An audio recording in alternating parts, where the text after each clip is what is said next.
行くぞ!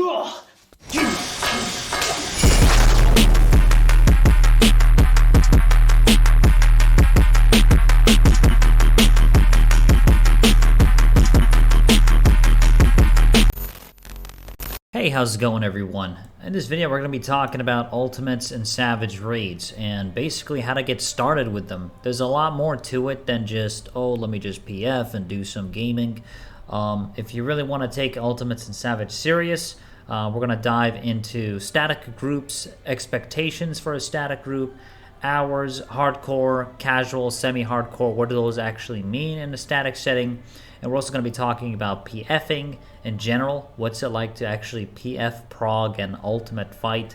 And we're also going to be talking about ERC, which is the European Rating Central to find groups and what kind of groups you want to look out for that best fit your expectations. Okay, so first of all, we're going to get started with the main thing.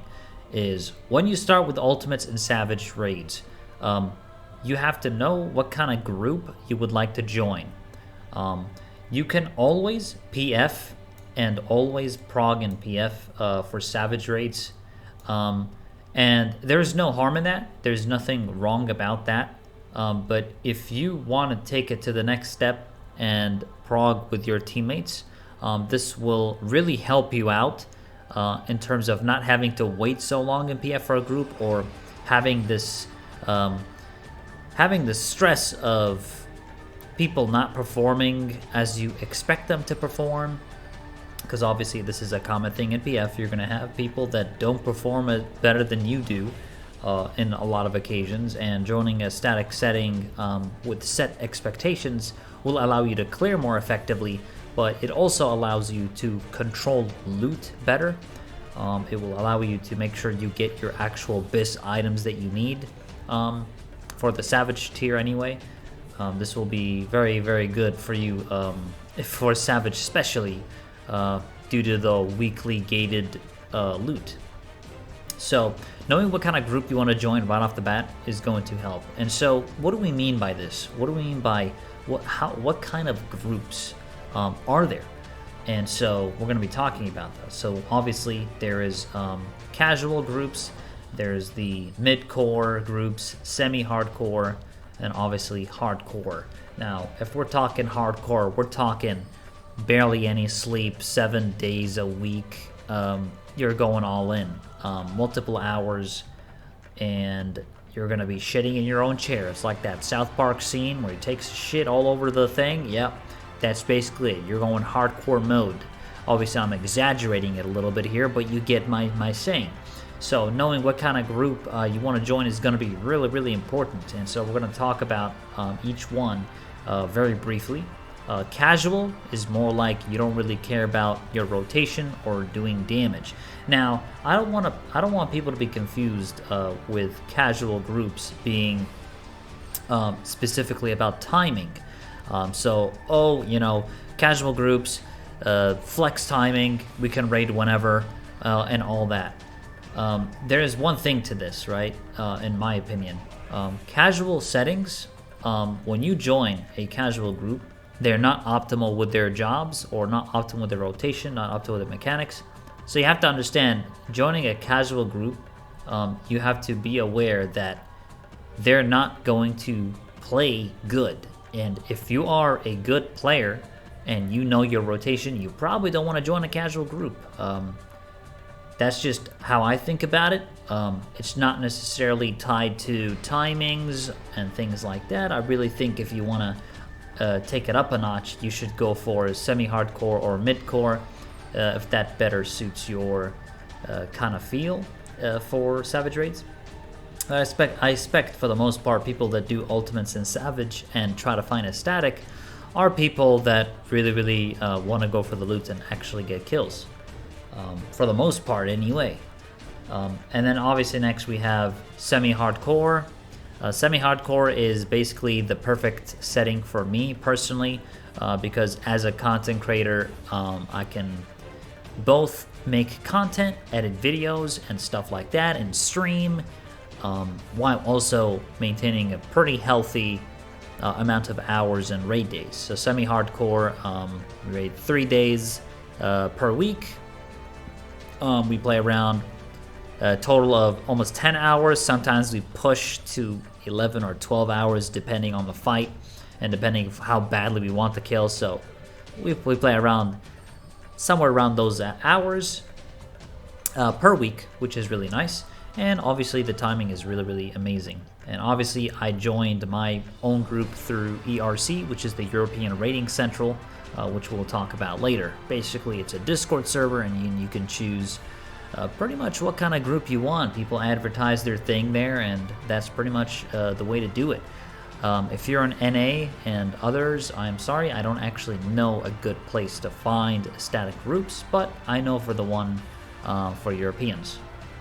Obviously, there's also the mid-core. So mid-core is more like super in between. If this is your kind of team, you still care about damage, you still care about mechanics, and you put in time learning the fight. It's just you're not going to be putting in as many hours usually in mid-core, and it's probably more flexible timings rather than fixed timings and fixed days. So this obviously differs from group to group how they set it up, but the basic general rule of these type of groups, that's basically a generalization of what to expect if you're going to join a group like that. Now obviously there's a very important thing that when you join these groups, to make sure that they actually meet your expectations. So they should always trial you.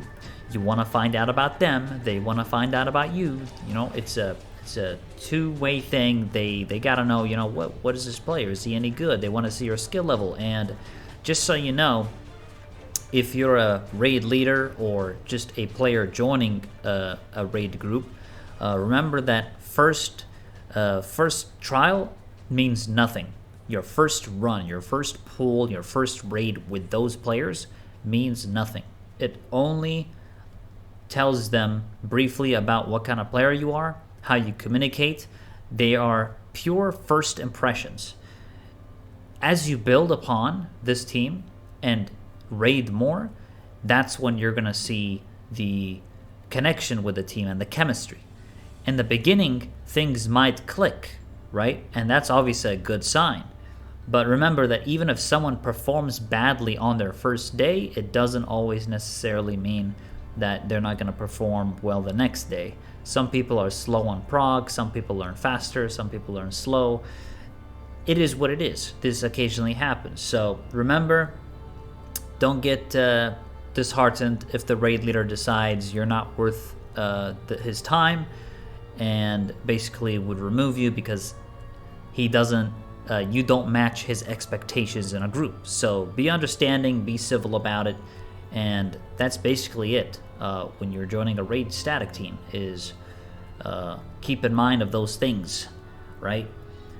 So what's the most important thing when joining a raid group? I would say doing your homework before raid day. Now this is actually important because you don't want to be that guy, man. Look, you don't want to be that guy that doesn't know how to do it on raid day, especially when everyone else has done their research and they know how it works. Your Discord server should have a text channel explaining strategies, showcasing specific guides, map, diagrams, anything like that.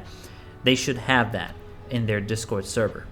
And another important thing is don't go with the mindset of, oh guys, I just want to do this raid blind, but it's okay. You guys, can see your guides and all that stuff, but I want to do this blind, so I'm not going to look at anything. If you're going to join a group that isn't doing a blind run and are doing it for the kill, you're effectively holding them back by wanting to do it blind, and that's not okay. If you want to do a blind run, you should join a blind group. Go read a guide.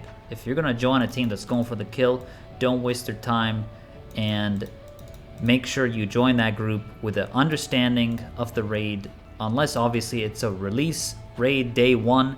Let's say it's Dragon Song day one. I did Dragon Song day one, right? On release. First day it's released. There was no guides, there was no sources, there was nothing. I just jumped in and I I did what I did, and that's pretty much it.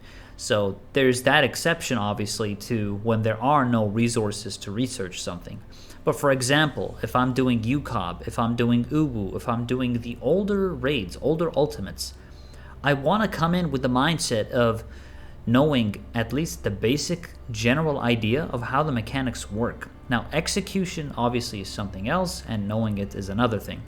But you should know the basics of it, because as soon as you know the basics of it, you'll get an understanding of where to move generally without having the raid leader or the members of your team having to explain it to you. And then you may understand it kind of, but if you sit in your own time, and this is from my experience, by the way, this is my own personal experience, when I sit down in my own free time, I learn way more rapidly and way more effectively than being in the raid with everyone talking in voice. This is how I learn. I sit down, I have my drink, I'm chilling. I'm looking at all these sources. I'm looking at ninja POV guides. How does the ninja play? The actual good ninja players that have cleared.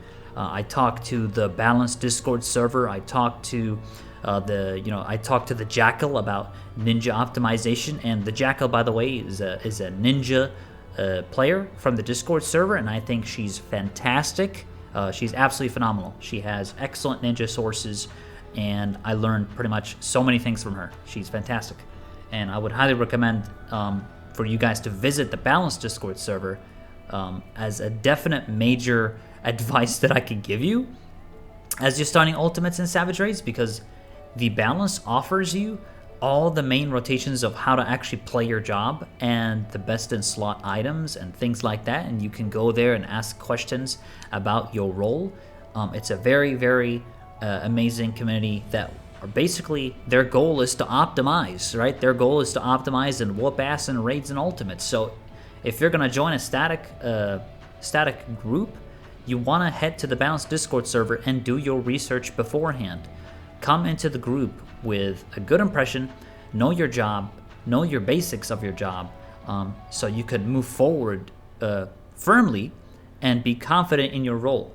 I wouldn't join any static group if I was a shit ninja. I had to do my research with a ninja. I need to know what I'm doing, and that's basically it.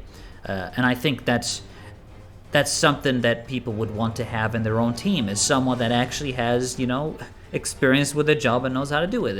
It's not asking much. I think it's just asking for basics, right? So make sure you do that. Now, as for PFing, so if you don't want to find a static team and you just want to do Savage and Ultimates PFing Savage works.